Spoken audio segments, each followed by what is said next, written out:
猫のお散歩。今回は滋賀県の油木神社。この神社、実は数々の時代劇や映画の撮影に使われており、日本アカデミー賞最優秀作品賞を受賞して話題になった映画サムライタイムスリッパーのロケ地として使われています。場所は滋賀県の甲賀市。甲賀なだけに忍者要素もちょっとありますね。で、油木岳の麓に鎮座しており、元はその油木岳を新大山として太古の昔から信仰されていたようで、国史三大実録によれば平安時代の元行元年、西暦877年、第57代陽勢天皇より油木の神が守護位下の真意を授かっているということのようなので、少なくとも1150年ぐらい前、それ以前から神社が存在したと考えられます。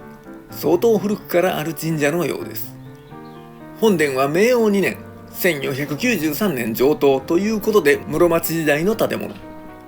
楼門と回廊は永禄9年1566年建立で室町時代末期に作られているようです。拝殿は天正年代上棟とあるので1573年から1592年の間、安土桃山時代の建物らしく、いずれも国の重要文化財に指定されています。美しい建物なのでぜひ見てほしい。ご祭神は油火の狼ということで何やら聞き慣れない神様ですが、この地で1000年以上前から崇められている万有指導の根源神にして諸事繁栄発展の大元を司られる大神様、油の祖神でもあります。ご利益は諸願成就。あと摂社として西の相殿は白髭神社、琵琶湖の中に鳥居が立っていることで有名で、ご祭神は猿田彦の命、導きの神様ですね。東の相殿竹神社は油木岳の山頂にあるお社のようで、ご祭神は水葉の目の命、水の女神様です。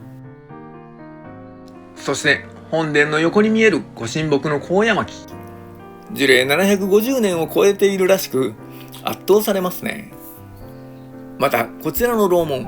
湖東地方高良村の名工高良五郎左衛門の城を棟梁とする宮大工によって建てられたようなんですが、楼門の北に面したカエル股にある鳩の彫刻が毎日飛んでいって豆畑の豆を食べていたようで、鳩の片方の羽がもぎ取られ、その後は豆畑が荒らされずに済んだという話が残っているようで、確かに左の羽が途中からないですね。まあ名工によるあまりに見事な彫刻で、夜な夜な動くとか泣くとかいう逸話ってたまに聞きますが、なかなか興味深い。で、映画の話になりますけど、サムライタイムスリッパーのクライマックスの場面はこちらが舞台です。めちゃくちゃ熱いです。よかったです。まだ見てない人はぜひ。またルローニケンシン最終章ザ・ビギニングでもこの場所出てきますし、あとは手裏剣戦隊ニンニンジャーザ・ムービーでも使われているようで、これちょっと見たいんですよね。テレビで子供と一緒に見ててめっちゃ面白くって、僕ニンニンジャー大好きなんですよね。で、参拝の折にロケがあった場合、撮影状況により数時間立ち入れないということもあるようなので、そのあたりはご了承くださいね。ではお参りしましょう。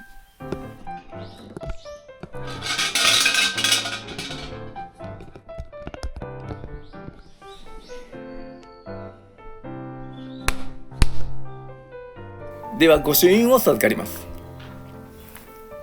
てってれーということで今回はこれまで。次回もまた見てくださいね。